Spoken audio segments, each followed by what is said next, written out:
ਸਤਿ ਸ਼੍ਰੀ ਅਕਾਲ। ਲੋਕਰਾਣਾ ਪੰਜਾਬੀ ਤੇ ਸਵਾਗਤ। ਮੈਂ ਗੁਰਜਿੰਦਰ ਸਿੰਘ ਪੰਗੂ ਤੇ ਮੇਰੇ ਨਾਲ ਨੇ ਸਿਆਸੀ ਮਾਹਿਰ ਡਾਕਟਰ ਭੀਮਿੰਦਰ ਸਿੰਘ। ਡਾਕਟਰ ਸਾਹਿਬ ਸਵਾਗਤ ਹੈ ਜੀ ਤੁਹਾਡਾ। ਜੀ ਬਹੁਤ ਬਹੁਤ ਸ਼ੁਕਰੀਆ, ਮਿਹਰਬਾਨੀ, ਧੰਨਵਾਦ ਪੰਗੂ ਸਾਹਿਬ ਜੀ ਦੋਸਤੋ, ਡਾਕਟਰ ਸਾਹਿਬ ਦੇ ਨਾਲ ਅਸੀਂ ਪੰਜਾਬ ਦੀਆਂ ਜਿਹੜੀਆਂ ਦਿਨ ਭਰ ਦੀਆਂ ਵੱਡੀਆਂ ਖਬਰਾਂ ਨੇ ਉਹਨਾਂ ਖਬਰਾਂ ਤੇ ਵਿਚਾਰ ਚਰਚਾ ਕਰਦੇ ਹਾਂ। ਇੱਕ ਖਬਰ ਕਿ ਬਾਦਲ ਪਰਿਵਾਰ ਦਾ ਫਰਜ਼ੰਦ ਕਾਂਗਰਸ ਪਾਰਟੀ ਨੂੰ ਅਲਵਿਦਾ ਕਹਿ ਗਿਆ।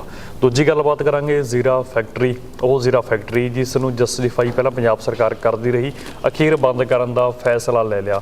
ਥੋੜ੍ਹੀ ਜਿਹੀ ਅੱਗੇ ਵੱਧ ਕੇ ਗੱਲ ਕਰਾਂਗੇ ਜ਼ੀਰਾ ਫੈਕਟਰੀ ਬੰਦ ਹੋਣ ਦੇ ਬਾਰੇ, ਕਿਉਂਕਿ ਬੰਦ ਹੋਣ ਦੀ ਖਬਰ ਤਾਂ ਕੱਲ੍ਹ ਦੀ ਹੈ ਤੇ ਤੁਸੀਂ ਸਾਰਾ ਜਾਣਦੇ ਹੋ। ਲੋਕਰਾਣਾ ਦੇ ਉੱਤੇ ਅਲੱਗ-ਅਲੱਗ ਬੁੱਧੀਜੀਵੀ ਲੋਕਾਂ ਨੇ ਆਪਣੇ ਵਿਚਾਰ ਰੱਖੇ ਸੀ, ਪੱਖ ਰੱਖੇ ਸੀ ਕਿ ਆਹ ਫੈਕਟਰੀ ਬੰਦ ਹੋਣੀ ਚਾਹੀਦੀ ਹੈ ਤੇ ਮਾਨ ਸਰਕਾਰ ਨੇ ਉਹ ਫੈਸਲਾ ਲੈ ਵੀ ਲਿਆ। ਇੱਕ ਹੋਰ ਫੈਸਲਾ ਜੋ ਗਲੇ ਦੀ ਹੱਡੀ ਬਣਿਆ ਹੋਇਆ ਮਾਨ ਸਰਕਾਰ ਦੇ, ਉਹ ਫੈਸਲਾ ਹੈਗਾ ਲਤੀਫਪੁਰਾ ਜਲੰਧਰ ਦੇ ਵਿੱਚ ਜਿਹੜੇ ਲੋਕਾਂ ਦੇ ਘਰ ਉਜਾੜੇ ਗਏ ਨੇ ਉਹਨਾਂ ਨੂੰ ਲੈ ਕੇ ਪਿਛਲੇ ਦਿਨੀ ਮੁੱਖ ਮੰਤਰੀ ਸਾਹਿਬ ਨੇ ਇੱਕ ਮੀਟਿੰਗ ਵੀ ਕੀਤੀ ਸੀ ਜਲੰਧਰ ਪ੍ਰਸ਼ਾਸਨ ਦੇ ਨਾਲ। ਮੀਟਿੰਗ ਸੁਖਾਵੇਂ ਮਾਹੌਲ ਦੇ ਵਿੱਚ ਰਹੀ, ਪਰ ਜਿਹੜੇ ਲੋਕ ਠੰਡ ਦੇ ਵਿੱਚ ਬਾਹਰ ਗਲੀਆਂ 'ਚ ਬੈਠੇ ਨੇ ਉਹਨਾਂ ਦਾ ਮਾਹੌਲ ਸੁਖਾਵਾਂ ਨਹੀਂ ਹੈਗਾ।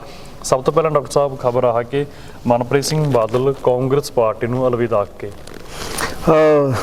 ਪੰਗੂ ਸਾਹਿਬ ਦੇਖੋ, ਕੱਲੇ ਮਨਪ੍ਰੀਤ ਬਾਦਲ ਨਹੀਂ, ਪਿਛਲੇ ਕੁਝ ਮਹੀਨਿਆਂ ਤੋਂ ਖਾਸ ਤੌਰ ਤੇ ਜਦੋਂ ਤੋਂ ਕੈਪਟਨ ਸਾਹਿਬ ਨੇ ਜੁਆਇਨ ਕੀਤਾ ਬੀਜੇਪੀ ਨੂੰ, ਉਦੋਂ ਤੋਂ ਇਹੀ ਲੱਗ ਰਿਹਾ ਕਿ ਬੀਜੇਪੀ ਦਾ ਕਾਂਗਰਸੀਕਰਨ ਹੋ ਰਿਹਾ। ਸੋ ਇਹਦੇ ਨਾਲ ਬੀਜੇਪੀ ਨੂੰ ਕਿੰਨਾ ਕੁ ਫਾਇਦਾ ਹੋਏਗਾ ਔਰ ਜਾਂ ਕਿੰਨਾ ਕੁ ਨੁਕਸਾਨ ਹੋਏਗਾ ਇਹ ਤਾਂ ਹੁਣ ਸਮਾਂ ਦੱਸੇਗਾ। ਪਰ ਫਿਲਹਾਲ ਇਹ ਨਜ਼ਰ ਆ ਰਿਹਾ ਕਿ ਬੀਜੇਪੀ ਕੋਲ ਆਪਣੀ ਕੋਈ ਲੀਡਰਸ਼ਿਪ ਤਾਂ ਹੈ ਨਹੀਂ ਪੰਜਾਬ ਦੇ ਵਿੱਚ, ਜਿਹੜੀ ਕਿ ਉਹਨਾਂ ਨੇ ਪਿਛਲੇ ਲੰਬੇ ਸਮੇਂ ਤੋਂ ਕੋਈ ਤਿਆਰ ਕੀਤੀ ਹੋਵੇ।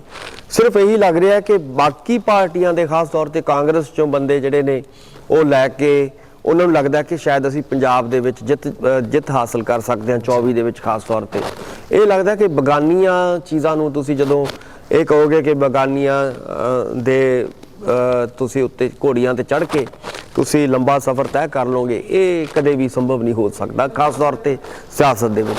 ਸੋ ਇਸ ਕਰਕੇ ਆਪਾਂ ਕਹਿ ਸਕਦੇ ਹਾਂ ਕਿ ਉਹਨਾਂ ਦਾ ਜਾਣਾ, ਜਿਵੇਂ ਉਹਨਾਂ ਨੇ ਕਿਹਾ ਕਿ ਕਾਂਗਰਸ ਦੇ ਵਿੱਚ ਮੈਨੂੰ ਕਿਸੇ ਨੇ ਪੁੱਛਿਆ ਨਹੀਂ ਹੈ, ਮੇਰੀ ਪੁੱਛ ਪ੍ਰਤੀਤ ਨਹੀਂ ਹੁੰਦੀ, ਜਾਂ ਜਿਹੜਾ ਮੇਰਾ ਕੰਮ ਕੀਤਾ ਹੈ ਉਹਦੀ ਕਦਰ ਨਹੀਂ ਪਾਈ ਗਈ। ਸੋ ਇਹ ਇੱਦਾਂ ਦੀਆਂ ਇੱਕ ਗੱਲਾਂ ਜਦੋਂ ਕੋਈ ਲੀਡਰ ਕਰਦਾ ਹੈ ਤਾਂ ਉੱਥੋਂ ਇਹੀ ਲੱਗਦਾ ਕਿ ਕਾਂਗਰਸ ਦੇ ਵਿੱਚ ਕੋਈ ਬਹੁਤਾ ਵਧੀਆ ਇਸ ਵੇਲੇ ਜੋ ਸਮਾਂ ਚੱਲ ਰਿਹਾ ਕਾਂਗਰਸ ਦਾ ਉਹ ਠੀਕ ਨਹੀਂ ਹੈ। ਉਹਦੇ ਵਿੱਚ ਬਹੁਤ ਸਾਰੀਆਂ ਦਿੱਕਤਾਂ ਨੇ, ਬਹੁਤ ਸਾਰੀਆਂ ਧੜੇਬੰਦੀਆਂ ਨੇ, ਬਹੁਤ ਸਾਰੇ ਧੜੇ ਨੇ, ਜਿਹਦੇ ਵਿੱਚ ਇੱਕ ਪਾਸੇ ਬਾਜਵਾ ਸਾਹਿਬ ਦਾ ਧੜਾ ਹੈ, ਇੱਕ ਪਾਸੇ ਪ੍ਰਧਾਨ ਸਾਹਿਬ ਦਾ ਧੜਾ ਹੈ, ਔਰ ਹੌਲੀ ਹੌਲੀ ਤੁਸੀਂ ਦੇਖੋਗੇ ਕਿ ਨਵਜੋਤ ਸਿੰਘ ਸਿੱਧੂ ਜੀ ਬਾਹਰ ਆਉਣੇ ਆ, ਇੱਕ ਧੜਾ ਉਹਨਾਂ ਦਾ ਖੜਾ ਹੈ। ਸੋ ਇਸ ਕਰਕੇ ਬਹੁਤ ਸਾਰੇ ਧੜੇਬੰਦੀ ਹੈ, ਔਰ ਜਦੋਂ ਧੜੇਬੰਦੀ ਕਿਸੇ ਵੀ ਪਾਰਟੀ 'ਚ ਹੋ ਜੇ ਤਾਂ ਉਹਦੇ ਨਾਲ ਬਹੁਤ ਜ਼ਿਆਦਾ ਨੁਕਸਾਨ ਹੁੰਦਾ ਹੈ। ਇਹ ਧੜੇਬੰਦੀ ਇਕੱਲੀ ਕਾਂਗਰਸ ਨੂੰ ਨੁਕਸਾਨ ਨਹੀਂ ਕਰੇਗੀ, ਇਹ ਬੀਜੇਪੀ ਦੇ ਵਿੱਚ ਵੀ ਹੌਲੀ ਹੌਲੀ ਇਹੀ ਧੜੇਬੰਦੀ, ਜਦੋਂ ਇੱਦਾਂ ਦੇ ਲੀਡਰ ਚਲੇ ਗਏ ਤਾਂ ਬੀਜੇਪੀ ਦੇ ਵਿੱਚ ਨਵੀਂ ਤਰ੍ਹਾਂ ਦੀ ਧੜੇਬੰਦੀ ਜਿਹੜੀ ਹੈਗੀ ਹੋਏਗੀ, ਔਰ ਉਹ ਦੋਨਾਂ ਪਾਰਟੀਆਂ ਦਾ ਨੁਕਸਾਨ ਇਹਦੇ ਨਾਲ ਹੋ ਸਕਦਾ ਹੈ। ਸੋ ਇਹੀ ਹੈ ਕਿ ਜਿਹੜੇ ਵੀ ਲੋਕ ਜਾਂ ਜਿਹੜੀਆਂ ਵੀ ਪਾਰਟੀਆਂ ਜਿੱਤਣਾ ਚਾਹੁੰਦੀਆਂ ਨੇ ਕਿਸੇ ਵੀ ਖੇਤਰ ਨੂੰ, ਤਾਂ ਇਹ ਬਹੁਤ ਜ਼ਰੂਰੀ ਹੁੰਦਾ ਕਿ ਉਹ ਆਪਣੀ ਲੀਡਰਸ਼ਿਪ ਪੈਦਾ ਕਰਨ।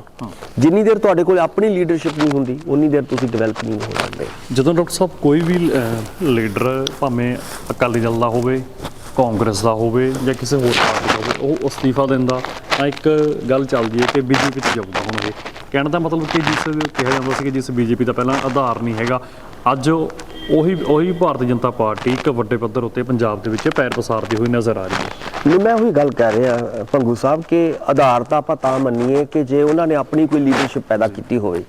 ਉਹਨਾਂ ਨੇ ਤਾਂ ਬਾਹਰਲੀਆਂ ਪਾਰਟੀਆਂ 'ਚੋਂ ਬੰਦੇ ਲਿਆ ਕੇ ਆਪਣੇ ਆਪ ਨੂੰ ਆਧਾਰ ਦੇ ਤੌਰ ਤੇ ਪੇਸ਼ ਕਰਨ ਦੀ ਕੋਸ਼ਿਸ਼ ਕੀਤੀ ਹੈ, ਜਿਹੜਾ ਕਿ ਸੰਭਵ ਨਹੀਂ ਹੋ ਸਕਦਾ ਕਿਸੇ ਵੀ ਪਾਰਟੀ ਲਈ। ਮੈਂ ਇਕੱਲੀ ਇਹ ਨਹੀਂ ਕਹਿ ਰਿਹਾ ਕਿ ਕੋਈ ਪਾਰਟੀ ਜਿਹੜੀ ਹੈਗੀ ਹੈ ਜਦੋਂ ਆਪਣੇ ਆਪ ਹੀ ਤਿਆਰ ਹੋ ਜਾਂਦੀ ਹੈ, ਜਿੰਨੀ ਦੇਰ ਉਹ ਸਟਰਗਲ 'ਚੋਂ ਨਹੀਂ ਨਿਕਲਦੀ, ਜਿੰਨੀ ਦੇਰ ਉਹ ਸੰਘਰਸ਼ਾਂ 'ਚੋਂ ਨਹੀਂ ਨਿਕਲਦੀ, ਉਨੀ ਦੇਰ ਪਾਰਟੀ ਦੀ ਹੋਂਦ ਜਿਹੜੀ ਹੈਗੀ ਹੈ ਜਾਂ ਆਧਾਰ ਉਹ ਕਾਇਮ ਨਹੀਂ ਹੋ ਸਕਦਾ। ਸੋ ਇਸ ਕਰਕੇ ਪਾਰਟੀ ਸਿਰਫ ਇਹ ਕਰ ਰਹੀ ਹੈ ਇਸ ਵੇਲੇ, ਬੀਜੇਪੀ ਦੀ ਕੀ ਸਕੀਮ ਹੈ ਉਹ ਇਹੀ ਚਾਹੁੰਦੀ ਹੈ ਕਿ 24 ਦੇ ਵਿੱਚ ਹਰ ਤਰ੍ਹਾਂ ਦੇ ਨਾਲ ਜਿੱਤਣਾ ਹੈ।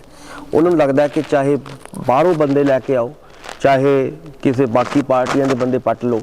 ਸੋ ਇੱਦਾਂ ਸੰਭਵ ਨਹੀਂ ਹੁੰਦਾ, ਖਾਸ ਤੌਰ ਤੇ ਪੰਜਾਬ ਦੇ ਵਿੱਚ। ਪੰਜਾਬ ਦਾ ਇਤਿਹਾਸ ਇਸ ਗੱਲ ਦਾ ਗਵਾਹ ਹੈ ਕਿ ਇਸ ਨੇ ਕਦੇ ਵੀ ਬੀਜੇਪੀ ਵਰਗੀ ਪਾਰਟੀ ਨੂੰ ਐਕਸੈਪਟ ਨਹੀਂ ਕੀਤਾ। ਇਹ ਤੁਸੀਂ ਦੇਖਿਆ ਹੋਵੇਗਾ ਕਿ ਖਾਸ ਤੌਰ ਤੇ ਜਦੋਂ ਅਸੀਂ ਕਿਸਾਨੀ ਅੰਦੋਲਨ ਤੋਂ ਬਾਅਦ ਬੀਜੇਪੀ ਦਾ ਇਤਿਹਾਸ ਦੇਖਦੇ ਹਾਂ ਤਾਂ ਤੁਸੀਂ ਦੇਖੋਗੇ ਕਿ ਇਹਦੀਆਂ ਬਹੁਤ ਸਾਰੀਆਂ ਪ੍ਰੋਬਲਮਸ ਨੇ, ਔਰ ਬੀਜੇਪੀ ਨੂੰ ਪੰਜਾਬ ਦੇ ਲੋਕਾਂ ਨੇ ਕਦੇ ਵੀ ਨੇੜੇ ਨਹੀਂ ਲਾਇਆ। ਖਾਸ ਤੌਰ ਤੇ 3 ਕਾਲੇ ਕਾਨੂੰਨਾਂ ਤੋਂ ਬਾਅਦ ਬਾਕੀ ਜੇ ਬੀਜੇਪੀ ਨੂੰ ਲੱਗਦਾ ਹੈ ਕਿ ਸ਼ਾਇਦ ਬਾਹਰਲੇ ਬੰਦੇ ਪੱਟ ਕੇ ਜਾਂ ਬਾਹਰਲੇ ਬੰਦਿਆਂ ਨੂੰ ਵੱਡੇ ਅਹੁਦੇ ਦੇ ਕੇ ਸ਼ਾਇਦ ਉਹਨਾਂ ਨੂੰ ਵੋਟ ਪੈ ਜਾਏਗੀ, ਇਹ ਮੈਨੂੰ ਲੱਗਦਾ ਹੈ ਕਿ ਔਖਾ ਕੰਮ ਹੈ। ਫਿਲਹਾਲ ਇਹਦੇ ਬਾਰੇ ਬਹੁਤਾ ਨਹੀਂ ਕੁਝ ਕਿਹਾ ਜਾ ਸਕਦਾ। ਪੰਗੂ ਸਾਹਿਬ ਲਤੀਫਪੁਰੇ ਡਾਕਟਰ ਸਾਹਿਬ ਜਿਹੜੇ ਲੋਕ ਬੇਘਰ ਕੀਤੇ ਨੇ, ਘਰ ਢਾਹੇ ਗਏ ਨੇ, ਬੇਸ਼ੱਕ ਮਾਨ ਸਾਹਿਬ ਮੁੱਖ ਮੰਤਰੀ ਨੇ ਉਹਨਾਂ ਨੇ ਫੈਸਲਾ ਲੈਣ ਦੇ ਲਈ ਪ੍ਰਸ਼ਾਸਨ ਦੇ ਨਾਲ ਗੱਲਬਾਤ ਕੀਤੀ ਸੀ, ਸੁਖਾਵੇਂ ਮਾਹੌਲ ਦੇ ਵਿੱਚ ਗੱਲਬਾਤ ਹੋਈ। ਹੁਣ ਤੱਕ ਲੋਕ ਬਾਹਰ ਕਿਉਂ ਬੈਠੇ ਨੇ? ਉਹ ਲੋਕ ਵੀ ਜੇਕਰ ਸਰਕਾਰ ਵੀ ਚਾਹੁੰਦੀ ਹੈ ਵੀ ਛੇਤੀ ਤੋਂ ਛੇਤੀ ਕੁਝ ਕੀਤਾ ਜਾਵੇ, ਫਿਰ ਪ੍ਰਸ਼ਾਸਨ ਨਹੀਂ ਕਰ ਰਿਹਾ, ਕੌਣ ਨਹੀਂ ਆਖਰ ਕਰ ਰਿਹਾ? ਕਹਿੰਦੇ ਸੀ ਕਿ ਮੁੱਖ ਮੰਤਰੀ ਸਾਹਿਬ ਨਾਰਾਜ਼ ਵੀ ਹੈਗੇ ਨੇ ਪ੍ਰਸ਼ਾਸਨ। ਹਾਂ ਬਿਲਕੁਲ, ਇਹ ਗੱਲ ਪਿਛਲੇ ਦਿਨਾਂ ਦੇ ਵਿੱਚ ਜੋ ਖਬਰਾਂ ਦੇ ਵਿੱਚ ਆਈ ਸੀਗੀ ਕਿ ਮੁੱਖ ਮੰਤਰੀ ਸਾਹਿਬ ਨੇ ਵੱਖ-ਵੱਖ ਜਿਹੜੇ ਵੀ ਅਧਿਕਾਰੀ ਨੇ, ਜ਼ਿੰਮੇਵਾਰ ਅਧਿਕਾਰੀ ਨੇ, ਉਹਨਾਂ ਨੂੰ ਥੋੜੀ ਜੀ ਜਿਹੜੀ ਹੈਗੀ ਹੈ ਖਿੱਚਿਆ ਵੀ ਹੈ। ਔਰ ਉੱਥੋਂ ਇਹੀ ਲੱਗਦਾ ਕਿ ਮਾਨ ਸਾਹਿਬ ਜਾਂ ਮਾਨ ਸਾਹਿਬ ਦੀ ਸਰਕਾਰ ਇਹ ਜ਼ਰੂਰ ਚਾਹੁੰਦੀ ਹੈ ਕਿ ਜਿੰਨੇ ਵੀ ਉਜਾੜੇ ਦੇ ਵਿੱਚ ਲੋਕ ਆਏ ਨੇ ਔਰ ਉਹਨਾਂ ਦੇ ਘਰ ਢਹੇ ਨੇ ਔਰ ਗਰੀਬ ਲੋਕ ਨੇ, ਉਹਨਾਂ ਨੂੰ ਖਾਸ ਤੌਰ ਤੇ ਮੁਆਵਜ਼ਾ ਵੀ ਦਿੱਤਾ ਜਾਏ, ਉਹਨਾਂ ਨੂੰ ਵਸਾਇਆ ਜਾਏ ਔਰ ਉਹਨਾਂ ਦਾ ਮਸਲਾ ਹੱਲ ਕੀਤਾ ਜਾਏ। ਇਹ ਮਾਨ ਸਾਹਿਬ ਸਰਕਾਰ ਦੀ ਇੱਕ ਮੈਂ ਕਹਿਣਾ ਚੰਗੀ ਨੀਤ ਔਰ ਨੀਤੀ ਦਾ ਜਿਹੜਾ ਹੈਗਾ ਕਾਰਜ ਹੈ। ਪਰ ਦੂਜੇ ਪਾਸੇ ਜਦੋਂ ਅਸੀਂ ਦੇਖਦੇ ਹਾਂ ਕਿ ਇਹ ਚੀਜ਼ਾਂ ਹੱਲ ਕਿਉਂ ਨਹੀਂ ਹੋ ਰਹੀਆਂ, ਉਹਦਾ ਵੱਡਾ ਕਾਰਨ ਇਹੀ ਹੈ ਕਿ ਜਿੰਨੀ ਦੇਰ ਇਹ ਕਾਨੂੰਨੀ ਜਿਹੜੀਆਂ ਅੜਚਣਾਂ ਹੁੰਦੀਆਂ ਨੇ ਇੱਦਾਂ ਦੇ ਮਸਲਿਆਂ 'ਚ, ਕਿਉਂਕਿ ਇਹ ਤਾਂ ਹੈ ਨਹੀਂ ਕੇਸ ਕੋਈ ਹੁਣੀ ਚੱਲ ਰਿਹਾ ਹੈ ਪਿਛਲੇ 10 ਮਹੀਨਿਆਂ ਤੋਂ, ਇਹ ਪਿਛਲੇ ਕਈ ਸਾਲਾਂ ਤੋਂ ਕੇਸ ਜਿਹੜਾ ਹੈਗਾ ਲਮਕ ਰਿਹਾ ਸੀਗਾ ਔਰ ਹੌਲੀ-ਹੌਲੀ ਹਾਈ ਕੋਰਟ ਤੋਂ ਜਾਂਦਾ ਸੁਪਰੀਮ ਕੋਰਟ ਤੱਕ ਪਹੁੰਚਿਆ ਔਰ ਸੁਪਰੀਮ ਕੋਰਟ ਦੇ ਜੋ ਵੀ ਫੈਸਲੇ ਆਏ ਨੇ ਉਹਨੂੰ ਲਾਗੂ ਕਰਨਾ ਜਿਹੜਾ ਹੈ, ਕੋਈ ਵੀ ਸਮੇਂ ਦੀ ਸਰਕਾਰ ਜਿਹੜੀ ਹੁੰਦੀ ਹੈ ਉਹਨੂੰ ਲਾਗੂ ਕਰਨ ਦਾ ਜਿਹੜਾ ਹੈਗਾ ਉਹਦੀ ਡਿਊਟੀ ਹੁੰਦੀ ਹੈ ਉਹਦੀ। ਸੋ ਇਹ ਲਾਗੂ ਕਰਨ ਦੀ ਜਦੋਂ ਤੁਸੀਂ ਇਹ ਚਾਹੁੰਦੇ ਹੋ, ਜੇ ਸਰਕਾਰ ਚਾਹੇ ਤਾਂ ਲਾਜ਼ਮੀ ਤੌਰ ਤੇ ਉਹਨਾਂ ਦਾ ਮਸਲਾ ਹੱਲ ਹੋ ਸਕਦਾ। ਖਾਸ ਤੌਰ ਤੇ ਜਿਹੜੇ ਗਰੀਬ ਲੋਕ ਇਸ ਮਸਲੇ 'ਚ ਆਏ ਨੇ ਤਾਂ ਉਹਨਾਂ ਨੂੰ ਦੁਬਾਰਾ ਜਿਹੜਾ ਹੈਗਾ ਫੇਰ ਵਸਾਇਆ ਜਾ ਸਕਦਾ ਹੈ। ਉਹਨਾਂ ਨੂੰ ਉਹੀ ਜਿੱਦਾਂ ਦੇ ਘਰ ਉਹ ਛੱਡ ਕੇ ਆਏ ਨੇ, ਉੱਥੇ ਢਾਹੇ ਗਏ ਨੇ, ਉੱਦਾਂ ਦੇ ਘਰ ਜੇ ਉਹਨਾਂ ਨੂੰ ਦੇ ਦਿੱਤੇ ਜਾਣ ਜਾਂ ਉਹ ਮੁਆਵਜ਼ਾ ਉਹਨਾਂ ਨੂੰ ਦਿੱਤਾ ਜਾਏ ਤਾਂ ਲਾਜ਼ਮੀ ਤੌਰ ਤੇ ਤਾਂ ਮਸਲਾ ਹੱਲ ਹੋਏਗਾ। ਮੈਨੂੰ ਉਮੀਦ ਹੈ ਕਿ ਜਿਵੇਂ ਮਾਨ ਸਾਹਿਬ ਕਹਿ ਰਹੇ ਨੇ ਜਾਂ ਉਮੀਦ ਕਰ ਰਹੇ ਨੇ, ਇਹਦੇ ਨਾਲ ਮਸਲਾ ਹੱਲ ਹੋ ਜਾਏਗਾ ਆਉਣ ਵਾਲੇ ਦਿਨਾਂ ਦੇ ਵਿੱਚ। ਪੰਗੂ ਸਾਹਿਬ ਕੀ ਕਹਿੰਦੇ ਨੇ ਘਰ ਢਾਉਣ ਤੋਂ ਪਹਿਲਾਂ ਬਣਾ ਕੇ ਦੇਣਾ ਚਾਹੀਦਾ।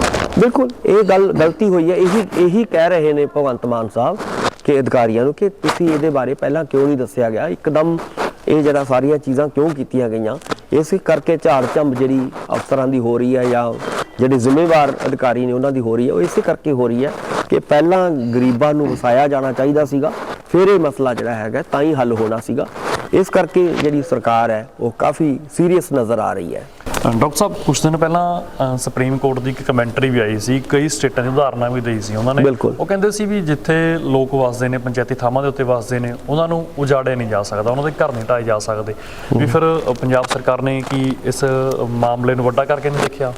ਬਿਲਕੁਲ, ਮੈਂ ਇਹੀ ਕਹਿਣਾ ਚਾਹੁੰਦਾ ਕਿ ਕਈ ਵਾਰੀ ਕੀ ਹੁੰਦਾ ਕਿ ਸਰਕਾਰਾਂ, ਕਿਉਂਕਿ ਨਵੀਂ ਸਰਕਾਰ ਹੈ, ਉਹਨੂੰ ਨਹੀਂ ਪਤਾ ਹੁੰਦਾ, ਹੋ ਸਕਦਾ ਕਿ ਉਹਨਾਂ ਨੂੰ ਇਹ ਜਾਣਕਾਰੀ ਨਾ ਹੋਵੇ, ਪਰ ਜਿਹੜੀ ਸੰਵੇਦਨਸ਼ੀਲਤਾ ਹੈ ਉਹ ਜ਼ਰੂਰ ਸਰਕਾਰ ਦੀ ਗਰੀਬਾਂ ਦੇ ਪ੍ਰਤੀ ਨਜ਼ਰ ਆ ਰਹੀ ਹੈ।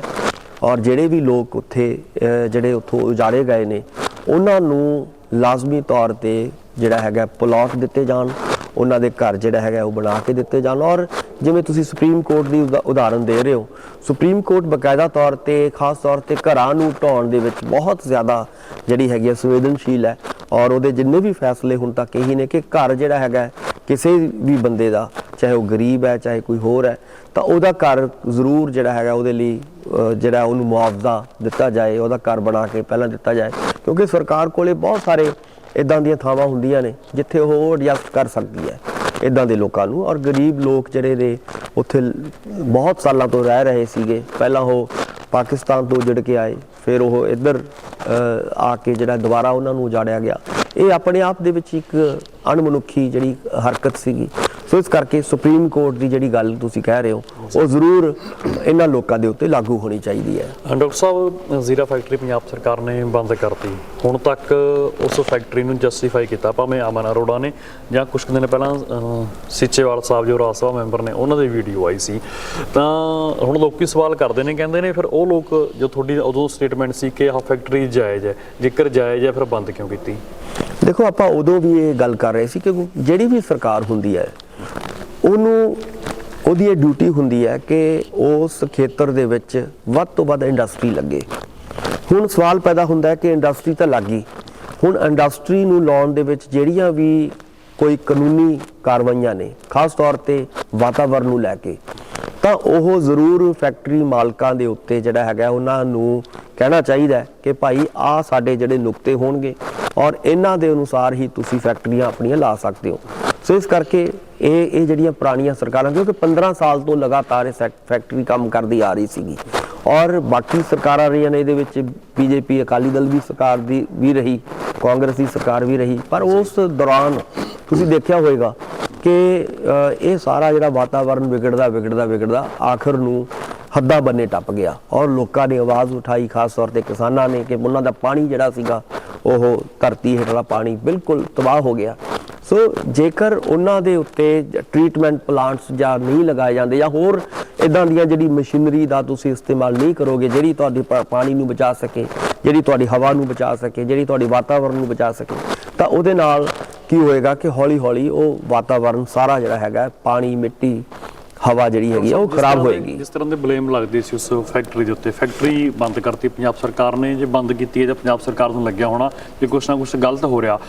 ਉਸ ਹੋਰ ਇਹ ਗਲਤ ਦੀ ਕੀ ਪਾਰਟੀ ਹੁਣ ਜਾਂਚ ਵੀ ਕਰਾਊਗੀ? ਬਿਲਕੁਲ, ਦੇਖੋ ਮੈਂ ਇਹੀ ਕਹਿਣਾ ਕਿ ਇਹ ਮਾਨ ਸਾਹਿਬ ਦੀ ਇੱਕ ਜ਼ਿੰਮੇਵਾਰੀ ਬਣਦੀ ਹੈ ਕਿ ਜਿਨ੍ਹਾਂ ਲੋਕਾਂ ਨੇ ਵੀ ਵਾਤਾਵਰਨ ਨੂੰ ਖਰਾਬ ਕਰਨ ਦੇ ਵਿੱਚ ਭੂਮਿਕਾ ਨਿਭਾਈ ਹੈ, ਚਾਹੇ ਉਹ ਪਾਣੀ ਦੀ ਗੱਲ ਹੈ, ਚਾਹੇ ਹਵਾ ਦੀ ਗੱਲ ਹੈ, ਚਾਹੇ ਉਹ ਡੂੰਘੇ ਜਿਹੜੇ ਨੇ ਉੱਥੇ ਬੋਰ ਲਗਾਏ ਗਏ ਉਹਨਾਂ ਦੀ ਗੱਲ ਹੈ, ਜਾਂ ਉਹ ਬੋਰਾਂ ਦੇ ਵਿੱਚ ਟ੍ਰੀਟਮੈਂਟ ਪਲਾਂਟ ਜਿਹੜੇ ਸੀਗੇ ਉਹ ਕਿਉਂ ਨਹੀਂ ਬਣਾਏ ਗਏ, ਜਿਨ੍ਹਾਂ ਨੇ ਵੀ ਕੋਤਾਹੀ ਕੀਤੀ ਹੈ, ਚਾਹੇ ਉਹ ਅਧਿਕਾਰੀਆਂ ਦੇ ਪੱਧਰ ਤੇ ਹੋਵੇ, ਚਾਹੇ ਉਹ ਫੈਕਟਰੀ ਮਾਲਕਾਂ ਦੇ ਪੱਧਰ ਤੇ ਹੋਵੇ, ਉਹਨਾਂ ਨੂੰ ਬਣਦੀ ਜਿਹੜੀ ਕਾਨੂੰਨੀ ਕਾਰਵਾਈ ਉਹਨਾਂ ਦੇ ਉੱਤੇ ਹੋਣੀ ਚਾਹੀਦੀ ਹੈ। ਇਹ ਬਹੁਤ ਹੀ ਜ਼ਰੂਰੀ ਹੈ। ਤਾਂ ਹੀ ਜਿਹੜੇ ਪੰਜਾਬ ਦਾ ਵਾਤਾਵਰਨ ਸ਼ੁੱਧ ਤਾਂ ਹੀ ਹੋ ਸਕਦਾ ਹੈ ਜੇਕਰ ਸਰਕਾਰ ਜਿਹੜੀ ਹੈਗੀ ਹੈ ਵਾਤਾਵਰਨ ਦੇ ਬਾਰੇ ਬਹੁਤ ਸੀਰੀਅਸ ਹੋਵੇ। ਲੋਕ ਕਹਾ ਵੀ ਡਾਕਟਰ ਸਾਹਿਬ ਸਵਾਲ ਕਰਦੇ ਨੇ, ਕਹਿੰਦੇ ਨੇ ਕਿ 20 ਕਰੋੜ ਦਿੱਤਾ ਗਿਆ ਸੀ ਉਦੋਂ ਹਾਈ ਕੋਰਟ ਦੇ ਆਦੇਸ਼ਾਂ ਅਨੁਸਾਰ 20 ਕਰੋੜ ਜੁਰਮਾਨਾ ਪੇ ਕੀਤਾ ਸੀ ਪੰਜਾਬ ਸਰਕਾਰ ਨੇ, 15 ਇੱਕ ਵਾਰੀ, 5 ਇੱਕ ਵਾਰੀ, ਵੀ ਫਿਰ ਜੇਕਰ ਫੈਕਟਰੀ ਬੰਦ ਕਰਨੀ ਸੀ ਤਾਂ ਫਿਰ ਲੋਕਾਂ ਦਾ 20 ਕਰੋੜ ਕਿਉਂ ਦਿੱਤਾ? ਉਹੀ ਮੈਂ ਕਹਿ ਰਿਹਾ ਕਿ ਜਿਹੜੀ ਵੀ ਕਾਨੂੰਨੀ ਕਾਰਵਾਈ ਜਿਨ੍ਹਾਂ ਦੇ ਖਿਲਾਫ ਉਸ ਵੇਲੇ ਜਿਨ੍ਹਾਂ ਨੇ ਵੀ ਕੋਤਾਹੀਆਂ ਕੀਤੀਆਂ ਨੇ ਔਰ ਜਿਨ੍ਹਾਂ ਕਰਕੇ ਇੰਨੇ ਵੱਡੇ ਜੁਰਮਾਨੇ ਹੋਏ ਨੇ, ਔਰ ਉਹ ਜੁਰਮਾਨਿਆਂ ਨੂੰ ਜਿਹੜਾ ਹੈਗਾ ਉਹਨਾਂ ਤੋਂ ਹੀ ਵਸੂਲਣਾ ਚਾਹੀਦਾ। ਜਿਹੜੇ ਲੋਕ ਜ਼ਿੰਮੇਵਾਰ ਨੇ, ਜਿਨ੍ਹਾਂ, ਚਾਹੇ ਉਹ ਫੈਕਟਰੀ ਮਾਲਕ ਨੇ, ਚਾਹੇ ਕੋਈ ਹੋਰ ਨੇ, ਜਿਨ੍ਹਾਂ ਨੇ ਇਹ ਸਾਰੀਆਂ ਚੀਜ਼ਾਂ ਇੱਥੋਂ ਤੱਕ ਕਿਉਂ ਪਹੁੰਚੀਆਂ ਨੇ, ਪਿਛਲੇ 15 ਸਾਲਾਂ ਤੱਕ ਇਦਾਂ ਦਾ ਮਸਲਾ ਜਿਹੜਾ ਹੈਗਾ ਹੌਲੀ ਭਖਦਾ ਇੱਥੋਂ ਤੱਕ ਕਿਉਂ ਪਹੁੰਚਿਆ, ਉਹਦੇ ਲਈ ਜਿੰਨੇ ਵੀ ਚਾਹੇ ਅਧਿਕਾਰੀ, ਚਾਹੇ ਫੈਕਟਰੀ ਦੇ ਮਾਲਕ, ਚਾਹੇ ਸਰਮਾਏਦਾਰ ਲੋਕ ਨੇ, ਉਹਨਾਂ ਦੇ ਉੱਤੇ ਜਿਹੜਾ ਹੈਗਾ ਕਾਨੂੰਨੀ ਕਾਰਵਾਈ ਕਾਨੂੰਨ ਦੇ ਹਿਸਾਬ ਦੇ ਨਾਲ ਜੋ ਵੀ ਉਹਨਾਂ ਤੋਂ ਪੈਸਾ ਬਣਦਾ ਹੈ ਉਹਨਾਂ ਤੋਂ ਲੈਣਾ ਚਾਹੀਦਾ ਹੈ। ਜੀ ਡਾਕਟਰ ਸਾਹਿਬ ਬਹੁਤ ਬਹੁਤ ਸ਼ੁਕਰੀਆ ਵਿਚਾਰ ਰੱਖਣ ਦੇ ਲਈ। ਬਹੁਤ ਧੰਨਵਾਦ, ਮਿਹਰਬਾਨੀ, ਸ਼ੁਕਰੀਆ। ਦੋਸਤੋ ਮੇਰੇ ਨਾਲ ਜੁੜੇ ਹੋ ਸੀ ਸਿਆਸੀ ਮਾਹਿਰ ਡਾਕਟਰ ਭੁਪਿੰਦਰ ਸਿੰਘ। ਤੁਸੀਂ ਬਣੇ ਰਹੋ ਤੁਹਾਡੇ ਆਪਣੇ ਚੈਨਲ ਲੋਕਾਂ ਪੰਜਾਬੀ 'ਚ। ਧੰਨਵਾਦ।